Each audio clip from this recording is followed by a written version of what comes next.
નમસ્કાર વિદ્યાર્થી મિત્રો,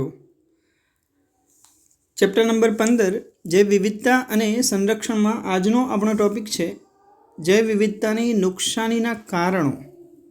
બરાબર, ખૂબ જ મહત્ત્વનો વેરી મોસ્ટ ટાઈમપી ક્વેશ્ચન છે આ, કે જેમાંથી MCQ અથવા તો થિયરી પૂછાય જ છે. બરાબર, તો જોઈએ આપણે. વિશ્વ આજે જાતિ વિલોપનનો સામનો કરી રહ્યું છે. તેના મુખ્ય 4 કારણો છે, જેને આપણે કહીશું ધી એવિલ ક્વાર્ટેટ. આ શબ્દ પણ ખાસ યાદ રાખજો, MCQ માટે ખૂબ જ મહત્ત્વનો છે. The evil quartet. બરાબર, એ શું છે? તો જૈવ વિવિધતાની નુકસાનીના જે 4 કારણો છે એને આપણે ધી એવિલ ક્વાર્ટેટ ઉપશીર્ષક દ્વારા દર્શાવીએ છીએ, કે જેનો તેમના વર્ણન માટે નીચે પ્રમાણે ઉપયોગ થાય છે. તો આ જે 4 કારણો છે એ પૈકીનું આપણે પ્રથમ કારણ લઈએ તો એ છે વસવાટી નુકસાન તથા અવખંડન. આનો મતલબ શું થાય?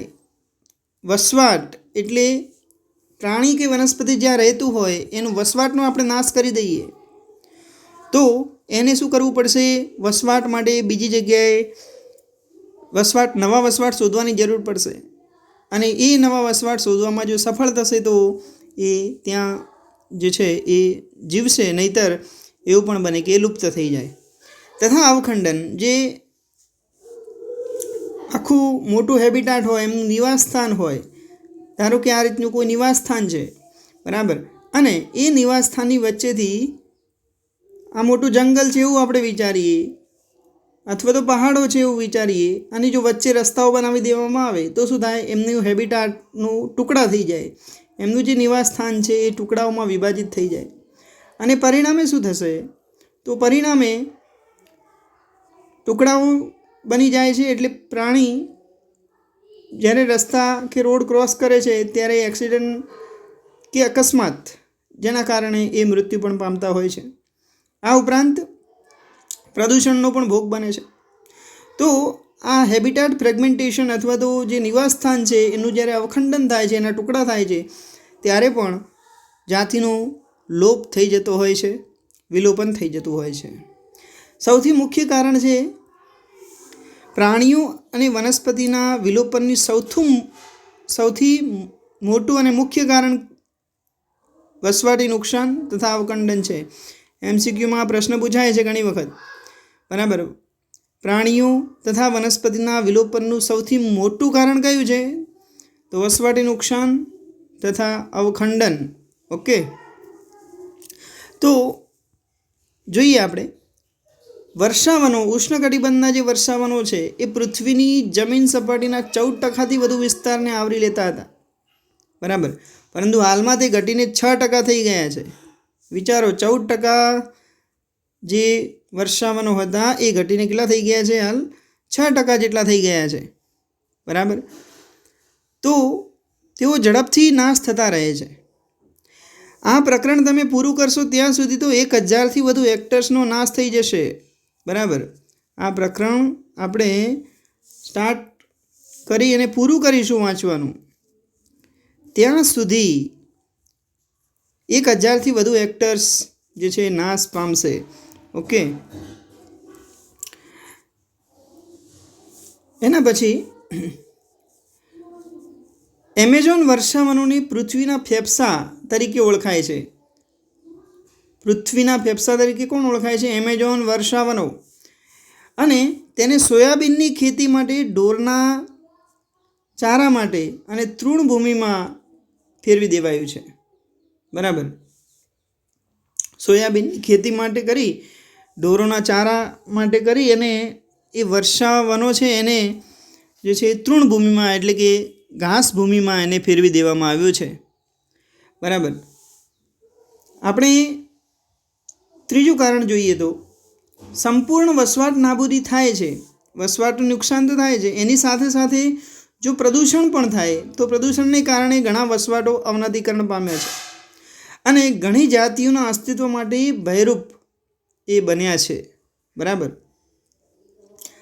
અને ચોથો મુદ્દો છે આપણો માનવ પ્રવૃત્તિઓને કારણે, સૌથી મહત્ત્વનું, માનવ પ્રવૃત્તિઓને કારણે વિશાળ વસવાટોને નાના નાના ખંડોમાં વિભાજિત કરાય છે.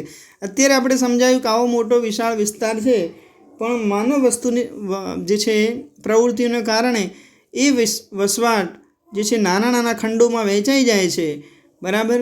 અને પરિણામે જેની જે છે એ એની વસ્તી ઘટાડા ઉપર જે છે અસર થાય છે, એટલે કે વસ્તી ઘટે છે એમ કહી શકાય.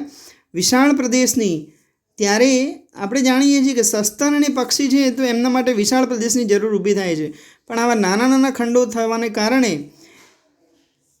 વસ્તીમાં શું થતો જોવા મળશે? ઘટાડો જોવા મળે છે.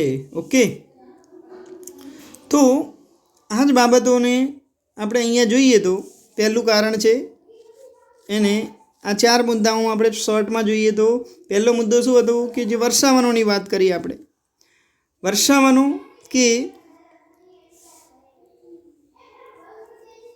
જે 14% વિસ્તાર હતો, બરાબર. પૃથ્વીની જમીન સપાટીના 14% કરતાં પણ વધારે વિસ્તાર વર્ષાવનો ધરાવતા હતા, પરંતુ હાલ એ 6% કરતાં વધારે નથી, બરાબર. એમેઝોન, બીજો મુદ્દામાં આપણે જોઈએ એમેઝોન વર્ષાવનો, જેને આપણે શું કહીશું? પૃથ્વીના ફેફસા તરીકે ઓળખીએ છીએ. ત્રીજો મુદ્દો એ પણ જોયો કે પ્રદૂષણના કારણે શું થાય? વસવાટ અવનતિકરણ પણ થાય છે અને પરિણામે જાતિનું અસ્તિત્વ ભયમાં મુકાય છે. અને ચોથો મુદ્દો જોયો કે માનવ પ્રવૃત્તિ જે વિશાળ વસવાટ હોય એને નાના નાના ખંડોમાં વિભાજિત કરી દે છે. પક્ષી અને સસ્તનો માટે મોટા પ્રદેશોની જરૂરિયાત હોય છે, વિશાળ વસવાટની જરૂરિયાત હોય છે, પણ જો નાના નાના ખંડોમાં વિભાજિત થઈ જાય તો એમની વસ્તીમાં પણ ઘટાડો જોવા મળે છે, બરાબર. તો આ પહેલું કારણ છે વસવાટી નુકસાન તથા અવખંડન. ધી એવિલ ક્વાર્ટેટના 4 કારણો પૈકીનું આ પહેલું કારણ, બરાબર. વસવાટી નુકસાન તથા અવખંડન અને પ્રાણીઓ તથા વનસ્પતિના વિલોપનનું સૌથી મોટું કારણ હોય તો એ આ છે. ઓકે, તો પહેલું કારણ આપણે જોયું. એના પછી જોઈશું તો અહીંયા તમે જોઈ શકો છો લોસ ઓફ બાયોડાયવર્સિટી, અને એની અંદર હેબિટાટ ફ્રેગમેન્ટેશન, બરાબર. તો આપણે પહેલું જોઈએ હેબિટાટ લોસ અને ફ્રેગમેન્ટેશન. તમે અહીં જોઈ શકો છો, બરાબર, કે આ રીતે આખું ને આખું હેબિટાટ અહીં તમે જોઈ શકાય છે કે આ જે હેબિટાટ એટલે કે એનું નિવાસ સ્થાન છે એ જંગલો છે, એને શું કરી દીધું છે? તો એને તૃણ પ્રદેશમાં ફેરવવાનો ટ્રાય કરવામાં આવે છે, બરાબર, જેથી ઢોર અને એમને ઘાસચારો મળી રહે, બરાબર. એટલે આ જે વર્ષાવનો છે એ 14%થી 6%માં ફેરવાઈ ગયા છે, બરાબર. તમે ચોપડી વાંચશો ત્યાં સુધી તો 1000થી વધુ હેક્ટર્સ આવા જંગલોનો જે છે એ નાશ થઈ જશે. તમે અહીંયા પણ જોઈ શકો છો ડિફોરેસ્ટેશનની આપણે વાત કરી હતી કે એમેઝોન વર્ષા જંગલોની અંદર સોયાબીનની ખેતી માટે આ રીતે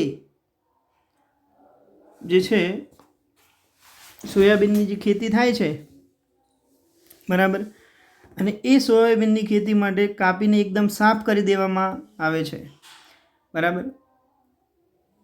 આ ઉપરાંત અવખંડનની વાત કરીએ આપણે તો અવખંડન તમે જોઈ શકો છો આખું જંગલ એ વિસ્તાર છે અને એની વચ્ચે આ રીતે રોડ બની ગયા છે, તો પરિણામે જે છે એ પ્રોબ્લેમ ઊભી થાય છે, બરાબર. તો આ પહેલું કારણ હતું આપણું, એને આપણે સમજાવવાનો પ્રયાસ કર્યો. હવે બીજું કારણ આપણે જોઈશું જેનું નામ છે અતિશોષણ, ઓવર એક્સપ્લોઇટેશન. મનુષ્ય જે છે એ ખોરાક અને આશ્રય સ્થાન માટેની આવશ્યકતા અતિશય વધી ગઈ છે, જેના માટે તે નૈસર્ગિક સ્ત્રોતોનું અતિશોષણ કરે છે. એટલે હંમેશા ખોરાક અને આશ્રય સ્થાન માટે પ્રકૃતિ ઉપર આપણે આધાર રાખીએ છીએ, બરાબર, પરંતુ જ્યારે આવશ્યકતા એટલે કે જરૂરિયાત છે એ લાલચમાં પરિણમે છે ત્યારે અતિશોષણની ક્રિયા શરૂ થાય છે એમ કહી શકાય. નીડ્સ, આવો શબ્દ એક લખ્યું છે બુકની અંદર, નીડ્સ ટર્ન ટુ ગ્રીડ્સ. આનો મતલબ એવો થાય કે આવશ્યકતા જ્યારે લાલચમાં પરિણમે છે ત્યારે મનુષ્ય એનો વધુને વધુ ઉપયોગ કરતો થાય છે અને જે નૈસર્ગિક સ્ત્રોતો છે એનું અતિશોષણ શરૂ થઈ જાય છે. બરાબર. તો જરૂરિયાત એ લાલચમાં પરિણમે છે અને આપણે જે છે એ નૈસર્ગિક સ્ત્રોતોનું અતિશોષણ શરૂ કરી દઈએ છીએ. મનુષ્યો દ્વારા થતા આવા શોષણને કારણે છેલ્લા 500 વર્ષોમાં સ્ટીલર સી કાઉ, પેસેન્જર પિજન જેવી જાતિઓ લુપ્ત થઈ ગઈ છે. બરાબર. તો છેલ્લા 500 વર્ષોમાં સ્ટીલર સી કાઉ, પેસેન્જર પિજન જેવી જાતિઓ, ઘણી જાતિઓ લુપ્ત થઈ ગઈ છે. આજે ઘણી દરિયાઈ માછલીઓની જે વસ્તી વધુ પડતા શિકારને કારણે સમગ્ર વિશ્વમાં ઓછી થઈ રહી છે. બરાબર. અને તેથી કેટલીક વ્યવસાયિક રીતે મહત્ત્વની કેટલીક જાતિઓનું અસ્તિત્વ પણ ખતરામાં મુકાયું છે. બરાબર. તો અહીંયા અતિશોષણમાં શું યાદ રાખવાનું છે એ જોઈ લઈએ. તો જ્યારે જરૂરિયાત મનુષ્ય મુખ્યત્વે નૈસર્ગિક સ્ત્રોતો, કુદરત ઉપર આપણે આધાર રાખીએ છીએ ખોરાક અને આશ્રય સ્થાન માટે, પરંતુ આપણી જરૂરિયાત જ્યારે લાલચમાં પરિણમે છે ત્યારે અતિશોષણ શરૂ થઈ જાય છે. છેલ્લા 500 વર્ષોની અંદર સ્ટીલર સી કાઉ અને પેસેન્જર પિજિયન જે છે એની જેવી ઘણી જાતિઓ લુપ્ત થઈ ગઈ છે. આ ઉપરાંત દરિયાઈ માછલી એની પણ વસ્તી ઓછી થઈ ગઈ છે, તેમજ વ્યવસાયિક રીતે મહત્ત્વની જાતિઓનું લાંબુ અસ્તિત્વ ખતરામાં મુકાયું છે. ઓકે. તો આ જે બીજું મુદ્દો છે અને એને આપણે ઇમેજ દ્વારા સમજવાનો બીજી રીતે પ્રયાસ કરીએ છીએ. તો અતિશોષણના ઉદાહરણમાં આપણે યાદ રાખવાનું છે પેસેન્જર પિજિયન, જે તમે અહીંયા જોઈ શકો છો. પેસેન્જર પિજિયન અને બીજું છે સ્ટીલર સી કાઉ. બરાબર છે. સ્ટીલર સી કાઉ. અતિશોષણના કારણે આવી ઘણી બધી જાતિઓ જે છે લુપ્ત થઈ ગઈ છે. ઓકે. તો આ MCQ માટે આ બંને નામ યાદ રાખવાના છે જે અતિશોષણના કારણે લુપ્ત થઈ ગયા છે. ઓકે. ત્રીજું કારણ આપણે જોઈએ, વિદેશી જાતિઓનું અતિક્રમણ, એલિયન સ્પીસીસ ઇન્વેજન્સ કહીશું. બરાબર. અને આવી એલિયન સ્પીસીસ જ્યારે જાણતા કે અજાણતા, એટલે કે આવી વિદેશી જાતિઓ અજાણતા કે જાણી જોઈને ઈરાદાપૂર્વક કોઈ પણ આશયથી કોઈ પ્રદેશમાં જ્યારે દાખલ થાય છે, બરાબર, એટલે ત્યારે તેમનામાંથી કેટલીક જાતિઓ આક્રમક થઈ અને સ્થાનિક જાતિઓને નુકસાન કરે છે અને તેમના વિલોપનનું કારણ પણ બની જાય છે. બરાબર. એટલે કે આકસ્મિક રીતે ઈરાદાપૂર્વક પ્રવેશ પામતી કેટલીક વિદેશી જાતિઓ કોઈ ચોક્કસ પ્રદેશમાં પ્રવેશે છે અને કેટલીક જાતિઓ આક્રમક બની અને સ્થાનિક જાતિઓનો નાશ કે ઘટાડો પ્રેરે છે. તો આવા કેટલાક ઉદાહરણો આપણી પાસે છે કે જ્યારે નાઇલ પર્શ, આ જે મીઠા જળની માછલી છે, એને જ્યારે પૂર્વ આફ્રિકાના વિક્ટોરિયા સરોવરમાં દાખલ કરવામાં આવી તો સ્થાનિક સિચલીડ માછલીઓની 200થી પણ વધુ જાતિઓ સમૂહનો એકસાથે નાશ પામી. સ્થાનિક સિચલીડ નામની જે માછલી છે એની 200થી વધુ જાતિ સમૂહ એકસાથે નાશ પામે. ક્યારે? જ્યારે નાઇલ પર્શને, જે મીઠા જળની માછલી છે, અને એને પૂર્વ આફ્રિકાના વિક્ટોરિયા સરોવરમાં દાખલ કરવામાં આવી ત્યારે. ઓકે. ત્રીજું આપણે કારણ, ગાજર ઘાસ અને જળકુંભી તેમજ ગાંધારી આ અતિ તીવ્ર નિંદણ જાતિઓ છે એમ કહી શકાય, અને જે પર્યાવરણને નુકસાન કરે છે અને ખાસ કે એ સ્થાનિક જાતિઓ માટે ભય પ્રેરે છે. તો આ 3 જાતિઓ પણ તમારે યાદ રાખવાની છે: ગાજર ઘાસ, ગંધારી અને જળકુંભી. બરાબર. આ નિંદણ જાતિઓ છે, એ પર્યાવરણને નુકસાન કરે છે તેમજ સ્થાનિક જાતિઓ માટે ભય પણ પ્રેરે છે. ઓકે. ચોથું, એના પછીનું કારણ આપણે જોઈએ તો જળચર સજીવના ઉછેર માટે ક્લેરિયસ ગેરીપિનસ જે નામની માછલી છે, આફ્રિકન કેટફિશ છે, આ આપણી નદીઓમાં દાખલ કરાઈ અને આપણી નદીઓમાં દાખલ કરાતા સ્થાનિક કેટફિશ છે એના માટે જોખમરૂપ એ બની રહી છે. બરાબર. તો આ બધા મુદ્દાઓને શોર્ટમાં આપણે જોઈએ તો પહેલી વાત આપણે કરી નાઇલ પર્સની, બરાબર. નાઇલ પર્સ જેને પૂર્વ આફ્રિકાના વિક્ટોરિયા સરોવરમાં દાખલ કરવામાં આવી અને જેના કારણે સિચલીડ માછલીઓની 200થી વધારે જાતિ સમૂહ નાશ થઈ ગયો છે. બીજું ઉદાહરણ છે આપણું ગાજર ઘાસ, પાર્થેનિયમ અને જળકુંભી, જે જલીય નીંદણ છે, જે પર્યાવરણને નુકસાન કરે છે, સાથે સાથે સ્થાનિક જાતિઓ માટે પણ ભય ઊભો કરે છે. અને પછી જે ક્લેરિયસ ગેરીપિનસ નામની આફ્રિકન કેટફિશ, બરાબર, જે સ્થાનિક કેટફિશ માટે જોખમ ઊભું કરે છે. ઓકે, તો આ બધાની ઇમેજ આપણે જોઈએ. તો અહીંયા આપણે જોઈ શકીએ છીએ કે વિદેશી જાતિઓને જે અતિક્રમણ થાય છે એમાં પહેલું નાઇલ પર્સની જે આપણે વાત કરી, તો આ નાઇલ પર્સ જે છે એ તમે આ જોઈ શકો છો. આ જે માછલી છે નાઇલ પર્સ છે, અને જેના કારણે એને આપણે જોઈએ વિક્ટોરિયા, પૂર્વ આફ્રિકાના વિક્ટોરિયા સરોવરમાં દાખલ કરવામાં આવી. એના કારણે આ બધી જે સિચલીડ માછલીઓ છે એની 200થી પણ વધારે જાતિઓ નાશ પામી છે, બરાબર. તો આ પહેલું ઉદાહરણ થયું. બીજું છે કે જે જલીય નીંદણની આપણે વાત કરી હતી. જલીય નીંદણ એમાં પાર્થેનિયમ, ગાજર ઘાસ જેને કહેવાય,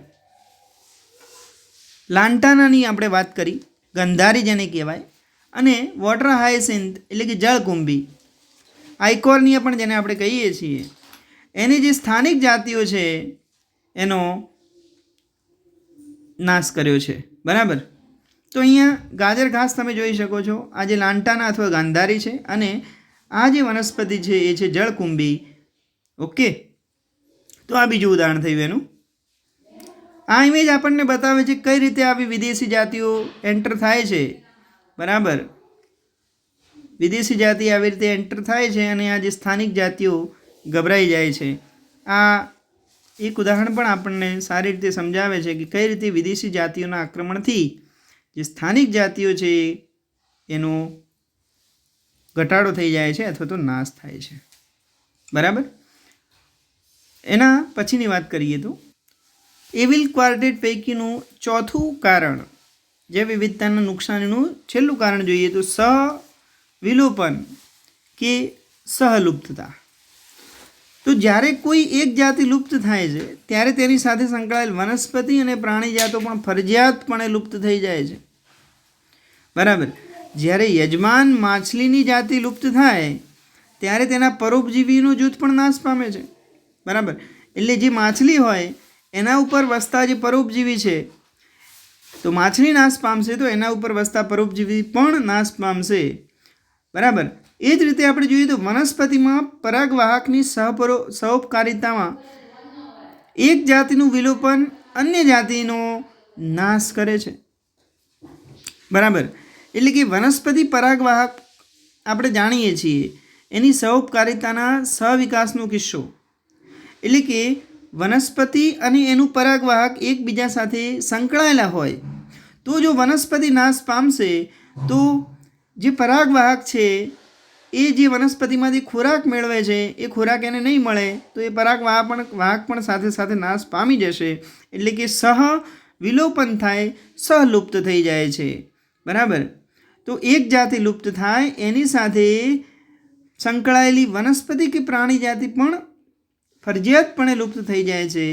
જેનું ઉદાહરણ આપણે જોયું કે માછલી લુપ્ત થશે તો એના ઉપર વસતા બધા જ પરોપજીવીનું જૂથ પણ નાશ પામશે. અને બીજું આપણે જોયું કે વનસ્પતિ પરાગવાહકની વાત કરી, જો વનસ્પતિ નાશ પામશે તો પરાગવાહકને ખોરાક નહીં મળે અને પરાગવાહક પણ નાશ પામશે, બરાબર. તો આ રીતે બંને સાથે લુપ્ત થઈ જાય છે, એકબીજા સાથે સંકળાયેલી જાતિઓ સાથે લુપ્ત થાય છે, એને કહેવાય સહવિલોપન કે સહલુપ્તતા. ઓકે, તો અહીંયા આપણે જોઈ શકીએ છીએ કોએક્ઝિસ્ટન્સ, બરાબર. કોએક્સટિંક્શન એટલે કે સહલુપ્તતા એવું આપણે કહી શકીએ, બરાબર.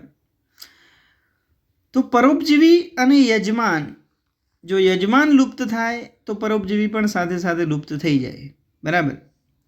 બીજું આપણે જોયું વનસ્પતિ અને પરાગવાહક, જો પરાગવાહક લુપ્ત થશે તો વનસ્પતિ પણ ઓટોમેટિકલી લુપ્ત થઈ જશે. અને જો વનસ્પતિ લુપ્ત થઈ જાય તો પરાગવાહક પણ લુપ્ત થઈ જાય. તો બંને સાથે એકબીજા સાથે સંકળાયેલી જાતિઓ સાથે લુપ્ત થઈ જાય, સહલુપ્તતા, એટલા માટે આપણે કહીએ છીએ સહવિલોપન પણ એને કહી શકાય છે. ઓકે, તો આ ચોથું જે કારણ છે ધી એવિલ ક્વાર્ટેટ અથવા તો જૈવ વિવિધતાની નુકસાનીના 4 કારણો પૈકીનું. એક ઇમેજ આપણે બાકી રહી ગઈ છે તમને બતાવવાની કે જૈવ વિવિધતાની નુકસાનીનું જે ત્રીજું કારણ આપણે જોયું હતું કે વિદેશી જાતિઓનું અતિક્રમણ. એની અંદર આપણે એક ઉદાહરણ આપણે જોયું આફ્રિકન કેટફિશ, જેનું નામ છે ક્લેરિયસ ગેરીફિનસ, જે તમે આ ઇમેજમાં જોઈ શકો છો કેટફિશ. અને જે આ ભારતીય કેટફિશ છે, ઇન્ડિયન કેટફિશ છે, બરાબર, જે આફ્રિકન કેટફિશના કારણે, જેનું નામ છે ક્લેરિયસ ગેરીફિનસ, જેના કારણે જેને ગેરકાયદેસર રીતે આપણી નદીઓમાં લાવવામાં આવી હતી.